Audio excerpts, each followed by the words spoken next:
ढाला है। 6 ढाला गीत में आता है, यह मानुष पर्याय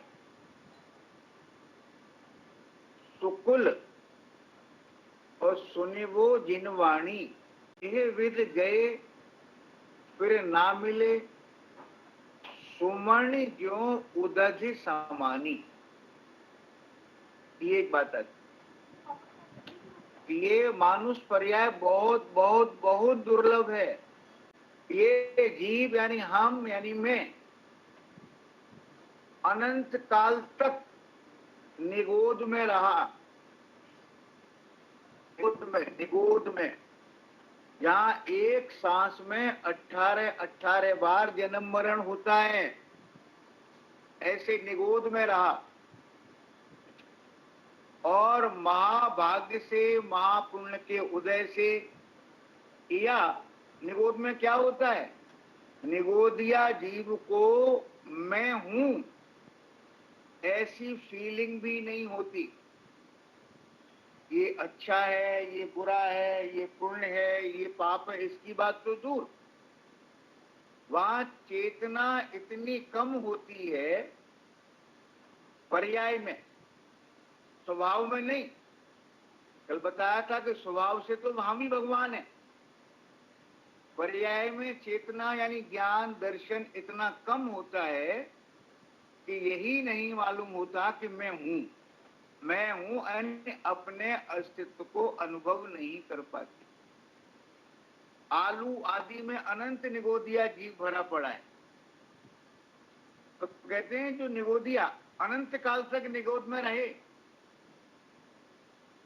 फिर कोई जीव 6 महीने 8 समय में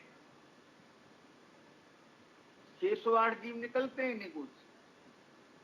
तो निगोद से निकला ये जीव, और निगोद से निकला उसके बाद बहुत बहुत बहुत बहुत लंबे समय तक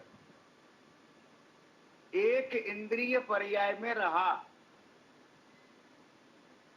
एक इंद्रिय पर्याय में रहने का मतलब है, कभी वनस्पति बन गया, कभी जल कायिक जीव बना, कभी अग्नि कायिक, कभी वायु कायिक, और कभी पृथ्वी कायिक। तो कह रहे ये पहले एक इंद्रिय में 2.5 पुद्गल परावर्तन तक घूमता रहा। कभी पुद्गल परावर्तन पढ़ेंगे अपन तो पुद्गल परावर्तन का टाइम कितना होता है ये सुन करके अपने को होश उड़ जाएंगे अपने। लेकिन होश किसके उड़ेंगे विवेक? आसन्न भव्य होगा उसके होश उड़ेंगे। अरे इतने समय तक पानी बने तो उबाले गए, वनस्पति कायक बने, घिया बने तो काटे गए, छौंके गए, उबाले गए, पृथ्वी बने तो खोदे गए, अग्नि बने तो बुझाए गए, पानी बने तो उबाले गए। तो अनंत 2.5 पुद्गल परावर्तन। 2.5 पुद्गल परावर्तन ये समझो कि हम एक लिखे, एक डिजिट लिखे 1, और इसके आगे कम से कम सैकड़ों किलोमीटर में 0 लगा दें, तब जो बनेगा उसका नाम है पुद्गल परावर्तन। ऐसे 2.5 पुद्गल परावर्तन तक तो घूमते रहे। उसके बाद 2.5 पुद्गल परावर्तन कहां घूमते रहे? एक इंद्रिय में। कल बात चली थी पर्याय की। तो जो शरीर है इसको भी पर्याय कहते हैं। आप मनुष्य हैं ना, तो मनुष्य पर्याय है, देव पर्याय है, त्रियंच पर्याय है, इनको भी पर्याय कहते हैं। तो वहां से निकल के 2000 सागर से कुछ अधिक समय के लिए इस जीव को त्रस पर्याय मिलती है। 2000 सागर से कुछ अधिक समय के लिए त्रस पर्याय मिलती है। त्रस पर्याय का मतलब क्या नारायणी मालूम है आपको? कोई बात नहीं, समझ लो। दो इंद्री से लेकर के और पंचेंद्री तक, 5 इंद्री तक 2000 सागर से कुछ अधिक, 2000 सागर से कुछ अधिक का मतलब 2001 सागर, 2000 प्लस आधा सागर, चौथाई सागर, 3/4 है, त्रस पर्याय, 2 इंद्री, 3 इंद्री, 4 इंद्री और 5 इंद्री जीव 2 प्रकार के होते हैं, एक सैनी और एक असैनी। सैनी जिनके मन और होता है, 5 इंद्री प्लस मन तो हो गया सैनी जीव, और सिर्फ 5 इंद्री हैं और मन नहीं है तो असैनी जीव। तो मनुष्य पर्याय का मतलब है, नरक पर्याय का मतलब है, देव पर्याय का मतलब है कि सैनी पंचेंद्री, पंचेंद्रिय सैनी जीव। पंचेंद्रिय सैनी का मतलब क्या नारायणी बताओ बेटा? कि 5 इंद्रियां, जिसके पास ऐसा शरीर है जिसमें 5 इंद्रियां हैं और मन, किसे कहते हैं? मन उसे कहते हैं जो अपने आत्म कल्याण की बात सुन करके, आत्म कल्याण की बात को सुन करके, समझ करके, निर्णय करके उसको ग्रहण करने की क्षमता रखता है, उसको कहते हैं मन। ठीक है ना? तो फिर क्या हुआ कि 2000 सागर से कुछ अधिक समय के लिए ये पर्याय मिली, और ऐसा नहीं है कि पहले 2 इंद्री मिली, फिर 2 इंद्री पूरी हो गई, फिर 3 इंद्री मिली, ऐसा नहीं, चेंज होता रहा बीच में। तो ये करें इनमें 2000 सागर तक, तो सागर क्या होता है? सागर को अगर अपन शास्त्रीय भाषा में जाएंगे तो सागर का अर्थ थोड़ा मुश्किल पड़ेगा, इसलिए सिंपल पूरे विश्व में है, और जितना पाताल है इन सब में जितना पानी है, ये सारा पानी एक जगह इकट्ठा कर लो और उसमें एक सुई की नोक डुबो और अपनी शर्ट से पहुंच दो, सुई की नोक डुबो और पहुंच दो। ठीक है ना? अगली बार 100 वर्ष के बाद फिर सुई की नोक डुबो, फिर पहुंच दो, फिर 100 वर्ष के बाद, ऐसे जितने वर्षों के अंदर वो पानी खत्म हो जाएगा, उससे भी असंख्यात बल्कि अनंत गुना समय, उसका नाम एक सागर है। समझ में आया? अब आपको लग रहा होगा कल्पना है, इतना समय कैसे होता होगा, लेकिन साइंस इन बातों को तरह तरह से प्रूव कर रहा है। ठीक है ना? जैसे अपन आकाश की बात करें तो क्या लगता है आपको कितना होगा ये आकाश का विस्तार कितना है? तो अगर हम इसमें जाएं तो अभी कल परसों न्यूज आ रही थी कि एक नई गैलेक्सी खोजी है, साइंटिस्ट ने एक नई गैलेक्सी खोजी है, और वो कितनी दूर है यहां से? 9.3 अरब प्रकाश वर्ष। कितनी दूर है? साइंस बोल रही है ये 9.3 अरब प्रकाश वर्ष। प्रकाश वर्ष क्या होता है? Light years. प्रकाश की स्पीड 1 सेकंड में 3 लाख किलोमीटर चलने की होती है, 1 सेकंड में। तो लगाओ कि लाइट 1 सेकंड में 3 लाख किलोमीटर चलती है, तो 1 मिनट में कितनी चलेगी? 1.8 करोड़। 1 घंटे में कितनी चलेगी? 1 दिन में कितनी चलेगी? 1 महीने में, 1 साल में, 1000 साल में, 1 लाख साल में, 1 करोड़ साल में, 1 अरब साल में, वहां तक। और अपना जैन दर्शन कह रहा है यहां पर भी तुम पहुंचोगे ना, वो लोक है, अलोक नहीं, उसके बाद अलोक होता है। अभी तो वो कह रहे हैं और आगे जाना है, और आगे गैलेक्सीज हैं। तो जैसे इतना स्पेस ढूंढ लिया, पहले अपन जो कहते थे ना उसको विज्ञान नहीं मानता था, अब विज्ञान जैन धर्म के सामने नतमस्तक भले ही नहीं हो, लेकिन बात मान रहा है जैन। तो क्या बात चल रही थी अपनी? 2000 सागर वर्ष ये नरक में और स्वर्ग में ही घूमता है। और उसमें भी बड़ी मजेदार बात यह है कि इसका लगभग 2/3 टाइम 2000 सागर वर्ष का लगभग 2/3 ये स्वर्ग में रहता है और 1/3 रहता है नरक में। क्या ही बात समझ में? इसका मतलब क्या कि स्वर्ग में ज्यादा रहे हैं हम। और स्वर्ग में कौन रहता है? जिसके दया के, दान के भाव होते हैं, पूजा पूजा प्रक्षाल के भाव होते हैं, ठीक है ना?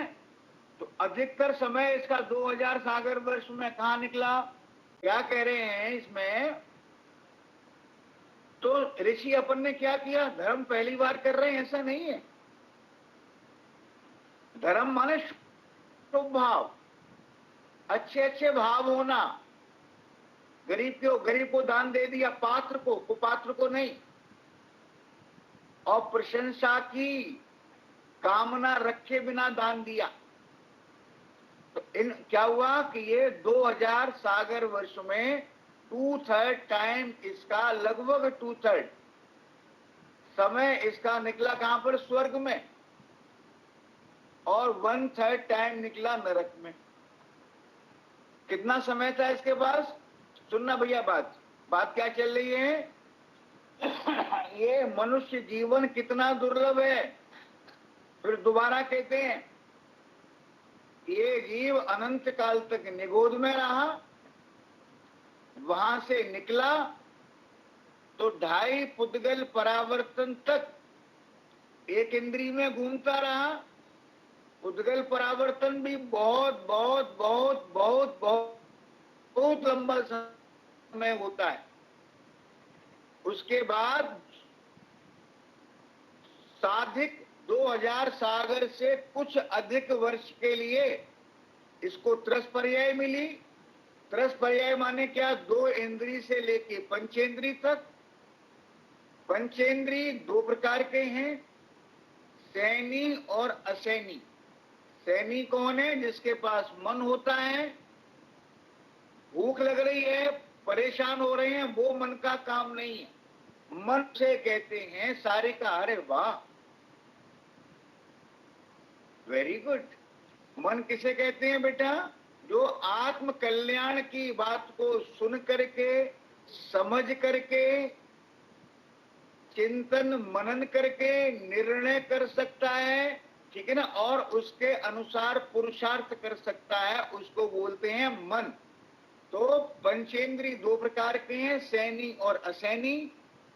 सारे मनुष्य, सारे नारकी, सारे देव ये सैनी पंचेंद्रिय होते हैं। और जो त्रियंच हैं उनमें कुछ सैनी पंचेंद्रिय होते हैं, कुछ असैनी होते हैं।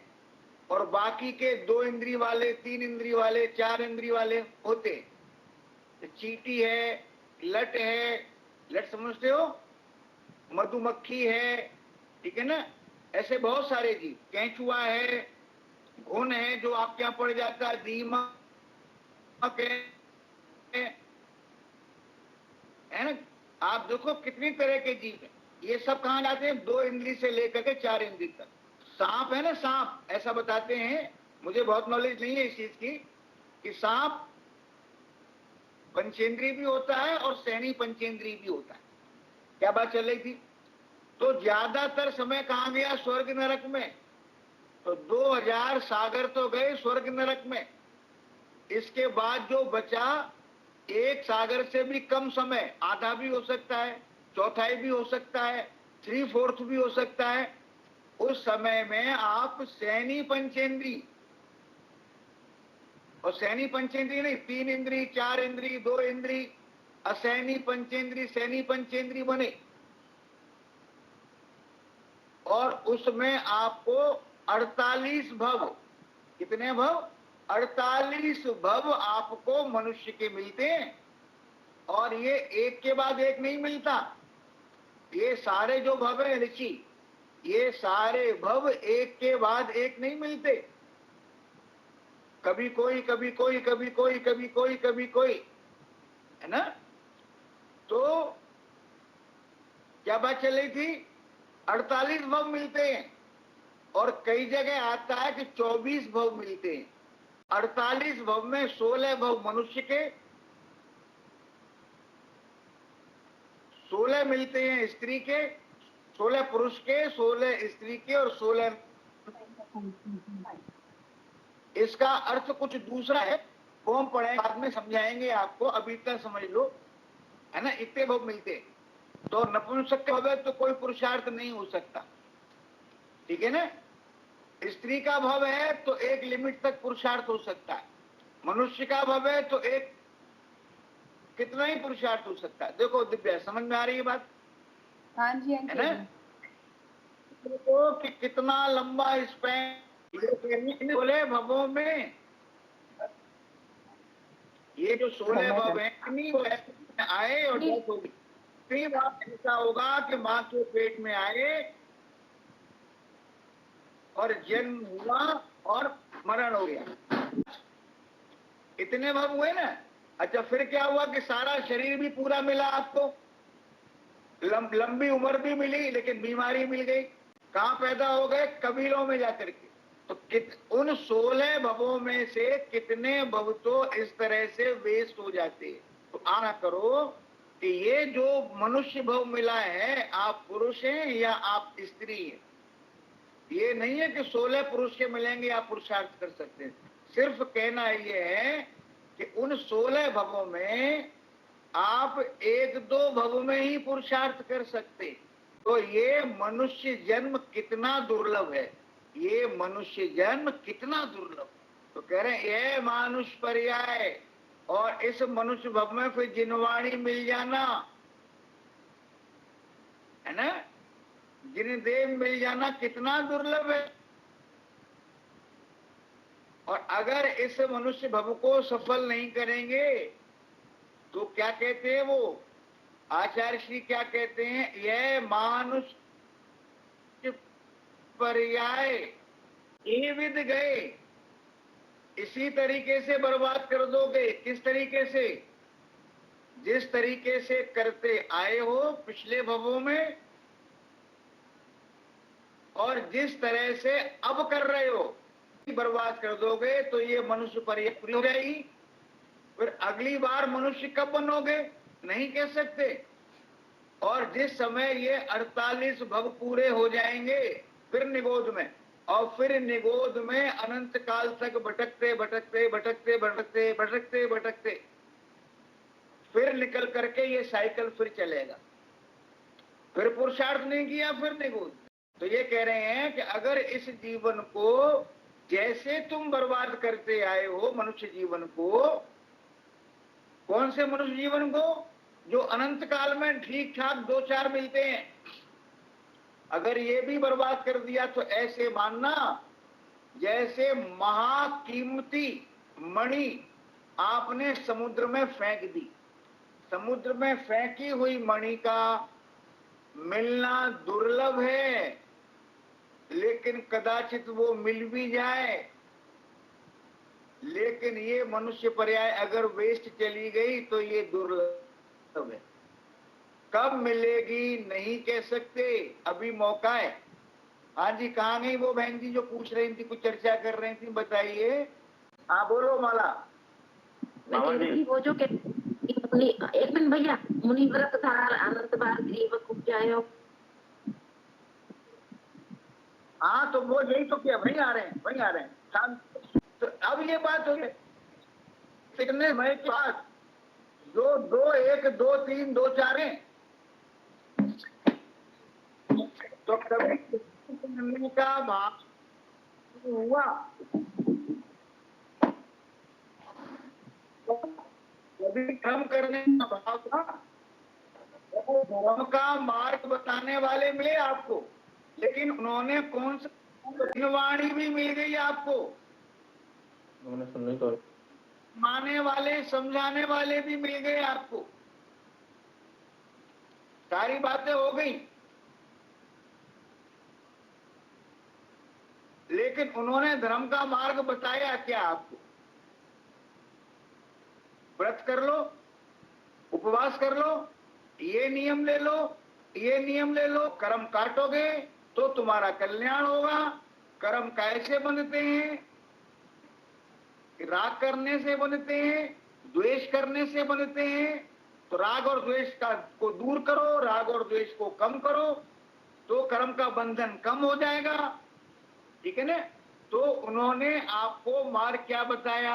ये मार्ग बताया। तो जो धर्म किया हमने, क्या बात चल रही थी कि जब धर्म करने लायक बुद्धि मिली और जिनवाणी के समीप भी आ गए महाभाग्य से, जिनवाणी बताने वाले भी मिल गए, लेकिन उन्होंने क्या बताया? उन्होंने ये बताया और इसको ही धर्म मान करके हम करने लग गए कि मैं बंधा हुआ हूं, मैं बंधा हुआ हूं, या मैं राग द्वेष करता हूं, ये मान करके यहां अटक गए। अच्छे अच्छे भाव करने लगे, व्रत नियम संयम लेने लगे। इसके फल में क्या हुआ कि आपको स्वर्ग मिलने लगे। और कैसे स्वर्ग मिलने लगे? इतना संयम पाला आपने, इतने व्रत नियम लिए कि अनंत बार तो 9वीं ग्रहवयक तक गए। 9वीं ग्रहवयक क्या कि बहुत बहुत बहुत ऊंचा स्वर्ग है, वहां तक गए। काय के फल में गए? ये बात थोड़ी ध्यान दे करके समझनी पड़ेगी। क्या बात चल रही है? बोलो जी, क्या बात चल रही है? दिव्या कि धर्म में लगना चाहते थे, धर्म में लगे, ठीक है ना? जिनवाणी मिली, जिनवाणी समझाने वाले मिले, और जिनवाणी का ये पाठ समझाया गया, है ना? तो कहते हैं फिर क्या हुआ? तो क्या हुआ, है ना? तो आप धर्म में क्या लग गए? उस धर्म में लग गए। धर्म किसे कहते हैं? रतन कर्ण शावकाचार्य जी के श्लोक नंबर 2 में आया है। धर्म उसे कहते हैं जो मोक्ष की तरफ ले जाए आपको।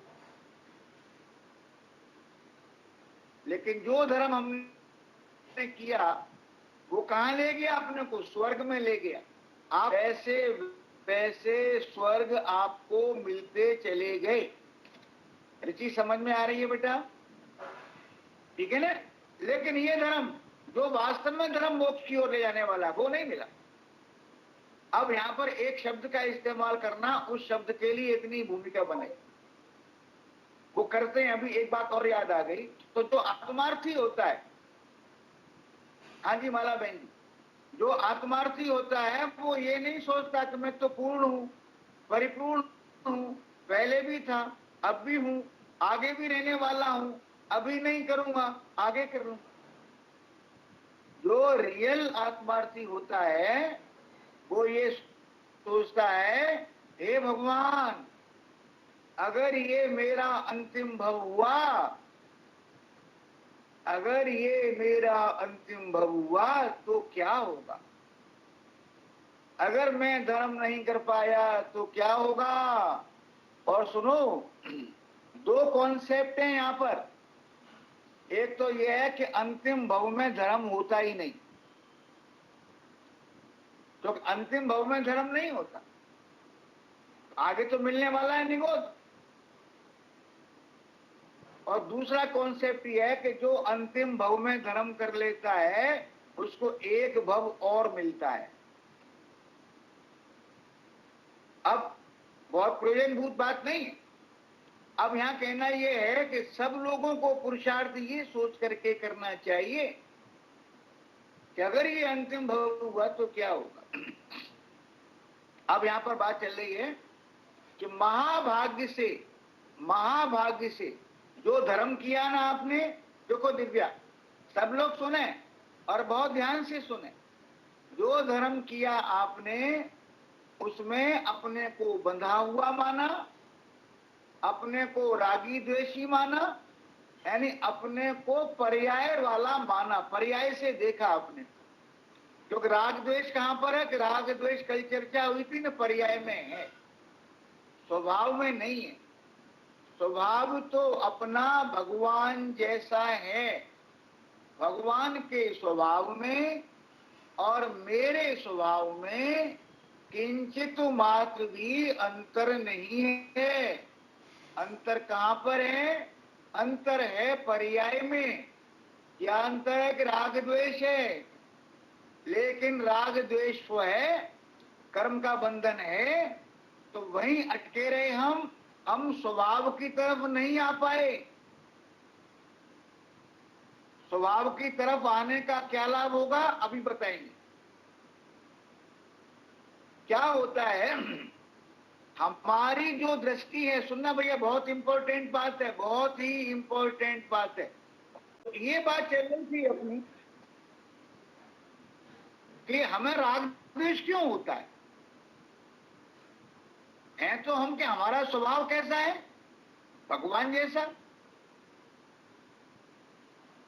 ठीक है, तो भगवान जैसा स्वभाव है, इसका मतलब क्या है कि भगवान ने जो जो प्रकट कर लिया है वो मेरे अंदर है। अगर भगवान के अंदर अनंत ज्ञान, अनंत दर्शन, अनंत सुख, अनंत वीर्य नहीं होता, जिसको बोलते हैं अनंत चतुष्टय, अगर भगवान के अंदर नहीं होता, अनंत चतुष्टय का दूसरा नाम है प्रभुता। अनंत, हम कहते हैं बे अरिहंत हो गए। अरिहंत होने का मतलब क्या है कि अनंत चतुष्टय प्रकट कर लिया। अनंत चतुष्टय प्रकट कर लिया माने अरिहंत हो गए। तो भगवान का मतलब है कि अनंत चतुष्टय प्रकट कर लिया, तो वो अनंत चतुष्टय माने अनंत ज्ञान, अनंत दर्शन, अनंत सुख और अनंत बल यानी अनंत वीर्य। तो ये अंदर था तो प्रकट हुआ। जब वे भगवान नहीं थे तो ये सारा माल अंदर था कि नहीं था? ये था। तो वो सारा माल आपके अंदर भी है। कहां पर है? आपके स्वभाव में है। आपका स्वभाव बिल्कुल भगवान जैसा है। अब सुनना भैया ध्यान से, आपका स्वभाव कैसा है? बिल्कुल भगवान जैसा है। राइट? आपके अंदर अनंत आनंद है, अनंत सुख है, अनंत ज्ञान है, अनंत प्रभुता है, अनंत आनंद का समुद्र आप हैं। इतनी बात समझ में आ रही है? इसको अगर समझ में नहीं आ रही है अभी तो हाँ करना है इसको अपने अंदर। आगे चल करके ये बिल्कुल समझ में आ जाने वाली है। क्या बात समझ में आई? क्या बोला हमने? हाँ जी इंदू जी बोलिए, समझ में आ रही है बात? क्या बोला? आपके अंदर क्या है कि अंकल जी मेरे अंदर तो 2 किडनी है, एक हार्ट है, पसलियां हैं, ये शरीर की चीजें हैं। हम पूछ रहे आपके अंदर यानी आपके आत्मा के अंदर क्या है? शरीर की बात नहीं कर रहे हैं। आपके आत्मा के अंदर क्या है? कि आपके आत्मा के अंदर माल है। अगर स्वभाव से देखें हम तो भंडार है। कितना आनंद है! इतना आनंद है कि अनंत काल तक उस आनंद का भोग करेंगे तब उसमें एक बूंद कम होने वाली नहीं है। इतना आनंद किसके अंदर है? इंदू जी किसके अंदर है इतना आनंद? इतना आनंद जोर से बोलो। आप ऐसे नहीं करो, फटाफट ऑन नहीं, आप उसको ऑन करो ना। चलो दिव्या, इतना आनंद किसके अंदर है? मेरे अंकल है अंकल जी। मेरे अंदर है। जो नए नए हैं वो कहेंगे मेरे आत्मा के अंदर है, और जो थोड़ा समझ जाएंगे उनकी भाषा होगी कि मेरे अंदर है। क्या है मेरे अंदर? इतना आनंद है।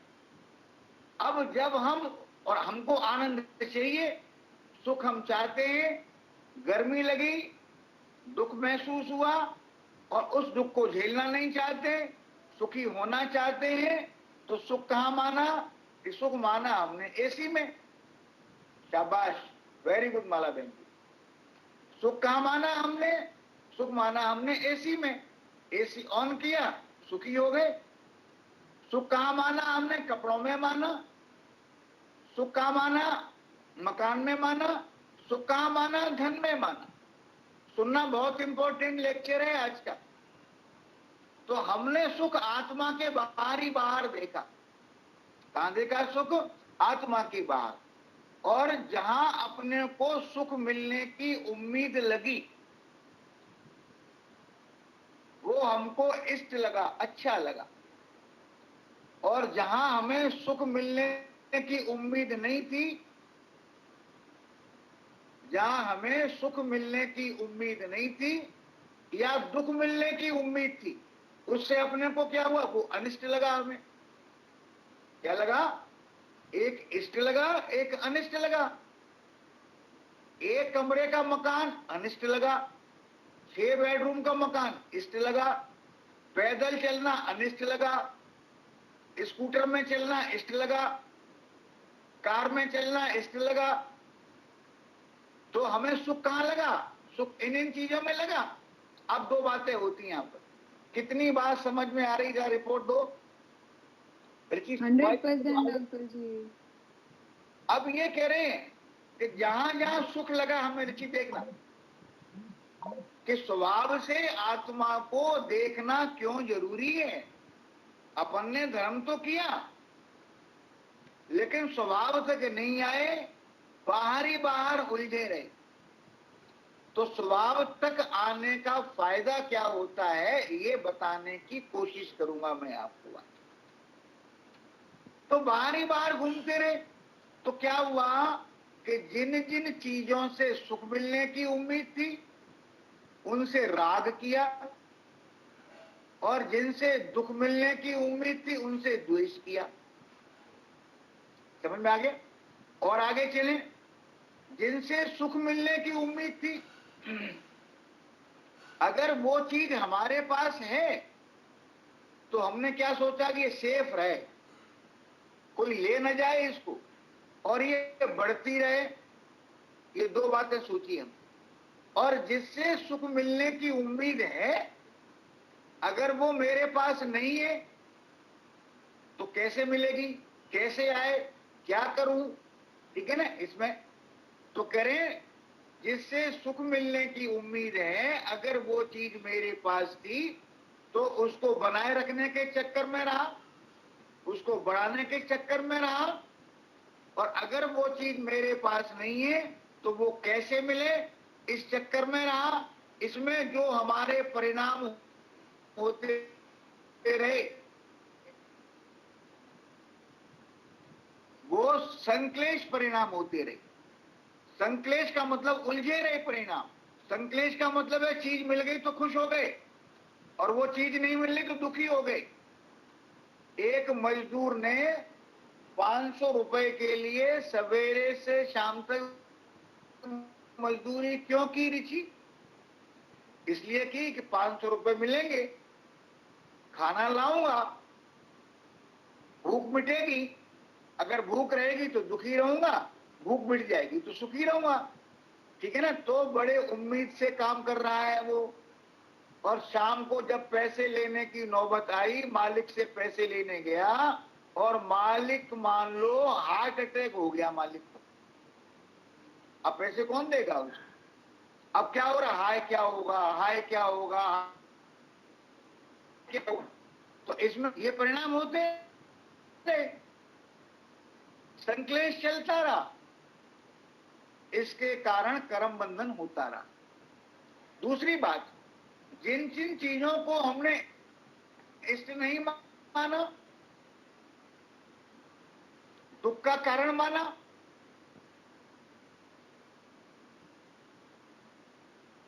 अगर वो मेरे पास है, क्या रही बात समझ में? सारिका, अगर वो मेरे पास है तो मैंने क्या चाहा कि ये चली जाए मेरे पास से। जी मामा जी। मैंने क्या चाहा कि ये मेरे पास से चली जाए, और अगर नहीं जाती तो कम से कम तो हो जाए। जैसे मान लो गरीबी है, बीमारी है, मकान का न होना है, तो क्या चाहा हमने कि बीमारी है, मैं बिल्कुल ठीक हो जाऊं, अगर ठीक नहीं हूं तो कम से कम इतना ठीक तो हो जाऊं, अपना काम करने लगूं। तो क्या है कि जो दुख का कारण है अगर वो मेरे साथ है, ठीक है, तो हमने क्या चाहा दिव्या कि मैं कि वो चले जाए अंकल, दूर हो कि जाए वो मेरे चला से। जाए या कम हो जाए। और अगर वो दुख का कारण मेरे पास नहीं है तो मैंने क्या चाहा, तो मैंने ये चाहा नारायणी, मैंने क्या चाहा तो कि वो मेरे पास आ न जाए। इस समय सारी दुनिया कोरोना से भयभीत है, तो कोरोना क्या लग रहा है, दुख का कारण लग रहा है, ठीक है। तो हमें क्या लग रहा है कि आ न जाए हमारे पास कहीं ये, हाय वैक्सीन कब आएगा, वैक्सीन कब आएगा, वैक्सीन कब आएगा। अब वैक्सीन आने का टाइम पास आता जा रहा है, तो अब क्या लग रहा है, हाय मेरे को कब मिलेगा, मेरे को कब मिलेगा, मेरे को कब मिलेगा। तो जो दुख के कारण है उनको दूर करने में, उनको कम करने में, उनसे बचने में इस जीव के जो है ना ऐसे ही परिणाम होते रहे। इनका टोटल है जो भाव होते रहे उनका नाम है संक्लेश परिणाम। और अगर कार मिल गई तो कार में बैठ करके आनंद हुआ, वो भी संक्लेश परिणाम है। तो ये संक्लेश परिणाम क्यों हुए, फिर लौट करके आते हैं कि हमने बाहर की चीजों को देखा, अपने अपने को सुख पैसे से मिल सकता है, कार से मिल सकता है, मकान से मिल सकता है, बच्चों से मिल सकता है, तो बाहर देखा, तो बाहर ही देखते रहे। और जब, अब सुनना, ये बात बहुत इंपॉर्टेंट, ये बात तो जो हमने सुख के लिए बाहर देखा तो वो गड़बड़ थी। अगर हमने, सुनो बेटा, क्या क्या दिक्कत है बेटा, क्या बात चल रही थी, हाँ अंजू। तो जिस समय इस जीव को स्वभाव की बात मालूम पड़ती है कि आनंद तो मेरे अंदर है, सुख तो मेरे अंदर है, और ये कोई छोटा मोटा सुख नहीं, भगवान जिस सुख का भोग कर रहे हैं ऐसे सुख का भंडार तो मेरे अंदर है। जब जीव का ये पक्का निर्णय होता है, जैसे जैसे, बहुत इंपॉर्टेंट सेंटेंस है, जैसे जैसे ये निर्णय होता चला जाता है वैसे वैसे सुख के लिए बाहर देखना कम होता चला जाता है। और जितना जितना बाहर देखना कम होता चला जाता है उतने उतने राग द्वेष कम होते चले जाते, और जितने राग द्वेष कम होते चले जाते हैं उतने उतने नए कर्म बंधते नहीं है और पुराने कर्म छूटते चले जाते। किस कारण से, कि जब ये सुख अपने अंदर देखता है तो उस सुख को प्राप्त करना चाहता, को सुख चाहिए ना। अगर अपने को कोई ऐसी चीज मिल जाए जिसके बारे में, ये अमिताभ बच्चन क्यों करता है एडवर्टीजमेंट साबुन का, मान लो ये लगे देखो अमिताभ बच्चन यूज करता है, मेरे को भी यूज करनी चाहिए, ये फला यूज करता है, मेरे को भी यूज करना चाहिए। तो जो ये एडवर्टीजमेंट आ रहा है कि भगवान जिस सुख को भोग रहे हैं और जिनवाणी कर रही है एडवर्टीजमेंट, वही सुख तुम्हारे अंदर है, वही सुख तुम्हारे अंदर है, वही सुख तुम्हारे अंदर है ना। तो जिसको ऐसा निर्णय होता है वो उस सुख को यूज करने के लिए अपने स्वभाव को देखने की कोशिश करता है, और स्वभाव को देखने की कोशिश में सुख प्राप्त करने के लिए जो उसकी दृष्टि बाहर भटकती थी उसका बाहर भटकना थोड़ा कम होता है, वो दृष्टि, वो ज्ञान थोड़ा थोड़ा अंदर की तरफ आता चला जाता है। जितना जितना बाहर भटकना कम होता है उतना राग द्वेष कम होता है, और जितना राग द्वेष कम होता है उतने कर्म कम बंधते हैं। बिल्कुल अंकल तो जी। क्या है, ये बात अपने को सुनने को नहीं मिली दिव्या। क्या सुनने को मिली? कर्म काटने। तो कर्म काटने हैं तो क्या करने से कटेंगे कर्म? हिसाब कर्म कटेंगे क्या करने से? ये कर्म कटेंगे व्रत करने से, नियम करने से, उपवास करने से। ये नहीं कह रहे मत करो ये काम, अगर कर रहे हो तो करो, लेकिन इससे आगे जाना है। आप आगे जाने का मतलब ये नहीं है कि जो नहीं कर रहे हैं वे पहले ये करें व्रत नियम संयम करें, नहीं। जो नहीं कर रहे हैं वो इनकी टेंशन नहीं ले, पहले ये काम करें, अपने स्वभाव का निर्णय करें। आप बताओ मेरे को, आप सब्जी लेने कहां जाओगे? आप एक सब्जी वाले जाते हो, सब्जी लाते हो, फिर जाते हो, फिर लाते हो, 2 साल से सब्जी ले रहे हो आप, और ये मालूम पड़ा कह रहे ये जो सब्जी है ना, जहां से लाता है, जहां की सब्जी है वहां पास में एक नाला बह रहा है, और उस नाले के पानी से इस सब्जी की सिंचाई होती है, और 3 दुकान आगे जो दुकान है उसकी सिंचाई, वो सब्जी हरिद्वार से आती है, गंगा का पानी जो है उससे वो सब्जी सींची जाती है। तो कौन सी सब्जी लोगे अब आप? बोलो दिव्या। हरिद्वार एक वाली सब्जी से अंकल। कैंसर हो सकता है और उस सब्जी से तो बात चल रही थी। तो फिर आप क्या करोगे? तो आनंद, असली आनंद, अमृत वाला आनंद, जिस आनंद का भोग भगवान कर रहे हैं, वो आनंद कहाँ है? कि वो आनंद तो आपके स्वभाव में है, आपके अंदर है। तो जो आनंद चाहते हैं, जो सुख चाहते हैं, वो अपनी ओर देखते हैं, और अपनी ओर देखने के लिए धीरे धीरे राग द्वेष कम होते चले जाते हैं, धीरे धीरे अंदर आते हैं ना। अब यहाँ पर एक बात और कहनी, जिसकी समझ में ये बात नहीं आई है, तो कहने राग द्वेष कम होते चले जाते हैं। मिथ्यात्व सबसे खतरनाक शत्रु है, मोह यानी मिथ्यात्व। मिथ्यात्व कम होता चला जाता है, और जब अंदर की तरफ आने की एक लिमिट पूरी हो जाती है तो आपको आत्मा की अनुभूति हो जाती है। क्या हो जाता है? आत्मा की अनुभूति हो जाती है। तो आत्मा की अनुभूति होने का मतलब क्या है? कि भगवान जिस आनंद को भोग रहे हैं उस आनंद को एक क्षण के लिए आप भोग लेते हैं, उस आनंद, तो उसकी अनुभूति आपको हो जाती है।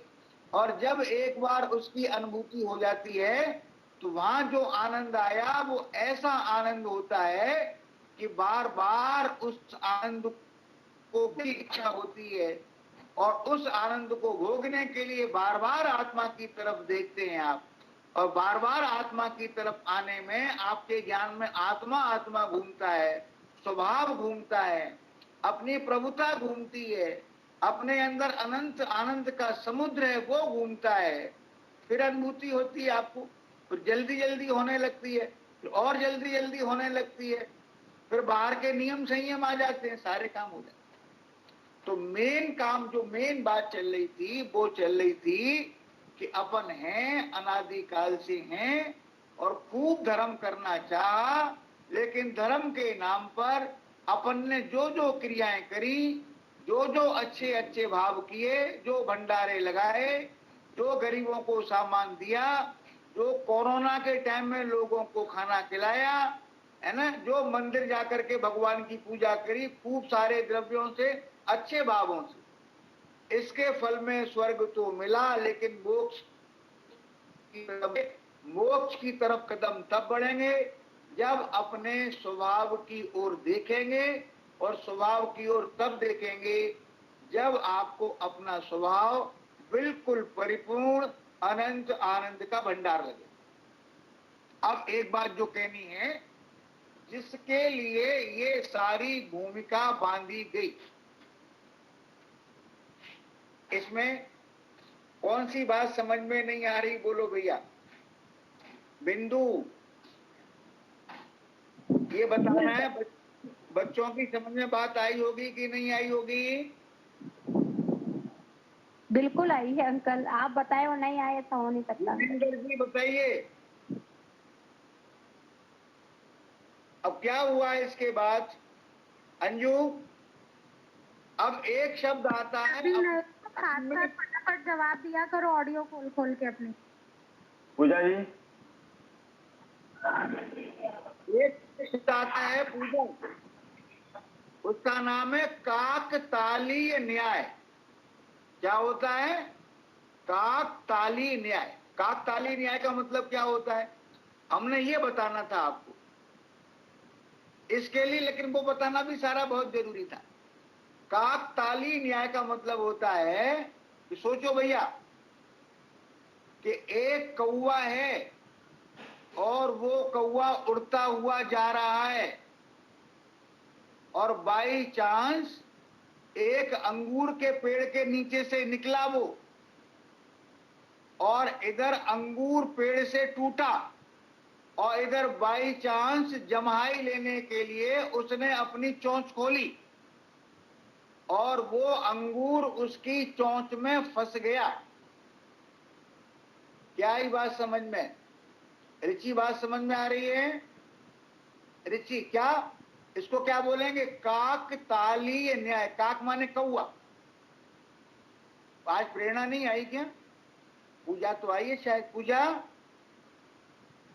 हाँ बेटा, तो क्या कह रहे? काकतालीय न्याय समझ में आया? तो वो मिल गया और वो उसने उस अंगूर को खा लिया। तो उस कौवे के जीवन में दोबारा ऐसा मौका आना दुर्लभ है या बार बार आएगा? दुर्लभ है। बहुत अच्छा है, बहुत अच्छा। आना बहुत दुर्लभ है। अब यहाँ पर जो बात कहनी है ना, तो काकतालीय न्याय समझ में आ गया?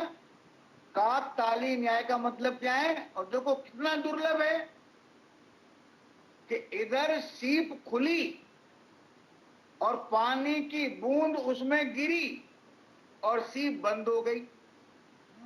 तो वो जो बूंद गिरी है, आम बूंद की बात नहीं चल रही। स्वाति नक्षत्र में, स्वाति नक्षत्र में सारे सीपों के मुंह नहीं खुलते और स्वाति नक्षत्र में हमेशा बारिश नहीं होती। तो स्वाति नक्षत्र में सीप का मुंह खुला, बारिश हुई। सुन लेना बात ध्यान से, अगर मुंह खुला ही रहा उसका तो ढेर सारा पानी भर जाएगा। बूंद खुली, एक दो तीन बूंदें उसके अंदर पड़ी और उसका मुंह हो गया बंद। अब बन जाएगा क्या? वो मोती। अब बन जाएगा मोती। तो उसको वो मोती बनना कितना दुर्लभ है।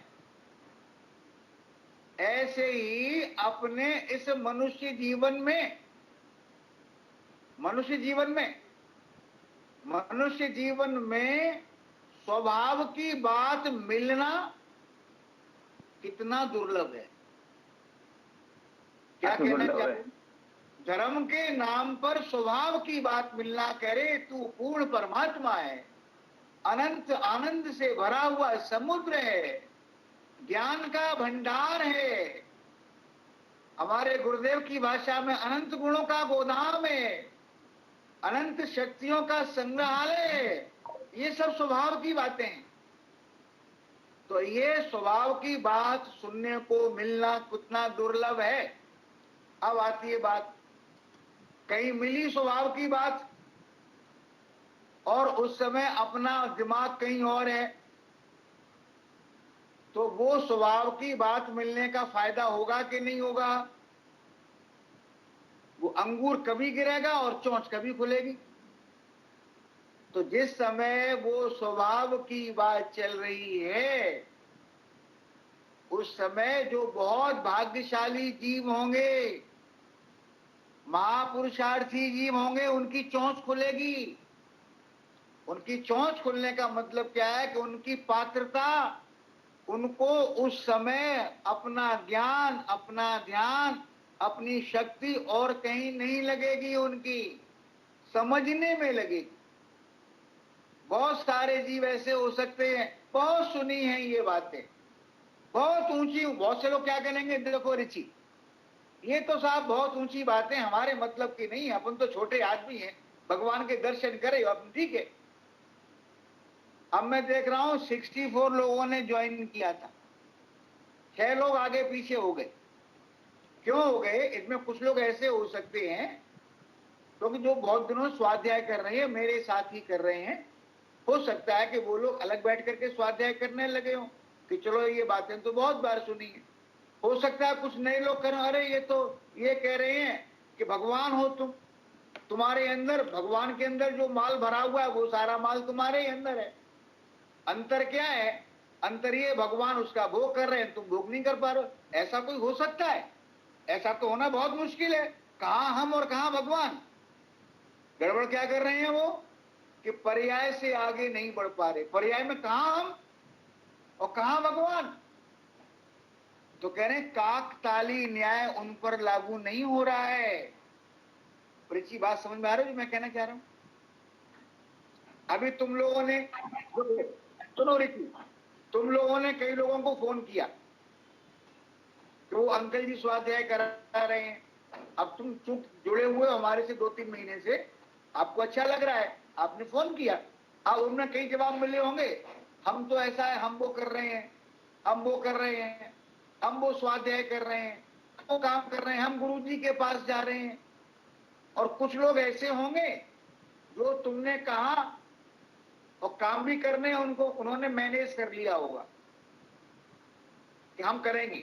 और कुछ लोगों में हमारे पास तो टाइम ही नहीं है, अब बच्चों में टाइम निकल जाता है, पोते पोती में टाइम निकल जाए, कहां से आएगा टाइम? हम नहीं कर पाएंगे। इसका मतलब क्या है? इसका मतलब अंगूर, अमृत से भरे हुए अंगूर ऊपर से नीचे आ रहे हैं, कौवे की चोंच नहीं खुल रही। तो कहें स्वभाव की बात सुनने को मिले और अपने उपयोग को, अपने ज्ञान को, अपने मन को एकाग्र करके, अरे मेरे आत्मा की बात चल रही है, मेरे आत्मा के अंदर परमात्मा की बात चल रही है, मेरे को ये बात अवश्य ही सुनने योग्य है। और ऐसे अरे ये बात तो कभी सुनने को मिली नहीं है ना। तो करें ऐसा करने से, जो ऐसा करके पुरुषार्थ करेगा उसको इन बातों का मर्म अनिवार्य रूप से समझ में आएगा, आनंद लेगा, और वो जीव इसी जन्म में आत्मानुभूति भी कर सकता है अगर उतना उतना पुरुषार्थ करे। तो काकताली न्याय आप याद रखना, ये बात चलिए, ये मनुष्य पर्याय बहुत दुर्लभ है और उसमें भी जिनवाणी दुर्लभ है। और जिनवाणी में पर्याय की बात मिलना, कहे तू कर्मों से बंधा हुआ है, राग वाला है, कहां तू कहां भगवान, ये बात फिर भी सुनने को मिली अनंत बार। लेकिन तू अभी के अभी वर्तमान में ही अगर स्वभाव से देखा जाए, अगर तेरे आत्मा के अंदर जाकर के देखा जाए, जानने की वैसे कोशिश नहीं करना, फिजिकली ज्ञान जाता है आत्मा के अंदर, तो आत्मा के अंदर अभी के अभी परमात्मपना वैसा का वैसा ही मौजूद है जैसा भगवान के अंदर मौजूद है। और भगवान ने, जब वे भगवान नहीं थे तब उनके अंदर जो परमात्मपना था उस समय भी उसको पहचान करके उनके ज्ञान ने बाहर से सिमटना शुरू किया, और वो सिमटने वाला ज्ञान अपनी ओर लगना शुरू हुआ। धीरे धीरे लगता गया, सिमटता गया, लगता गया, सिमटता गया। राग द्वेष कम होते चले गए, और राग द्वेष कम होते चले गए, कर्म बंधना कम हो गया, कर्म बंधना कम हो गया, पुराने कर्म उदय में आते चले गए, धीरे धीरे सारे कर्म खत्म हो गए। तो जितने जितने कर्म खत्म हुए उतनी उतनी बाहर शुद्धि आई, श्रावक बने, सम्यक दर्शन हुआ, व्रत नियम संयम आए, मुनि बने, श्रेणी पर चढ़े और अरिहंत बन गए। दूसरा पंथ कोई है नहीं, एक यही पंथ है। अगर मात्र व्रत नियम संयम करते हैं बहुत अच्छी बात है, लेकिन सम्यक दर्शन रूपी जो बीज है, जिसका आधार है, स्वाध्याय जिसका आधार है स्वभाव की ओर देखना, जिसका आधार है अपने चैतन्य के अंदर, अपने चैतन्य भंडार के अंदर क्या क्या भरा है इसका निर्णय करना। करें जब तक ये नहीं होता तब तक वो व्रत नियम संयम करें बहुत कार्यकारी नहीं है। अध्यात्म के जो ग्रंथ हैं उनमें बहुत भरी हुई है ये बात। ओम नमः शिवाय।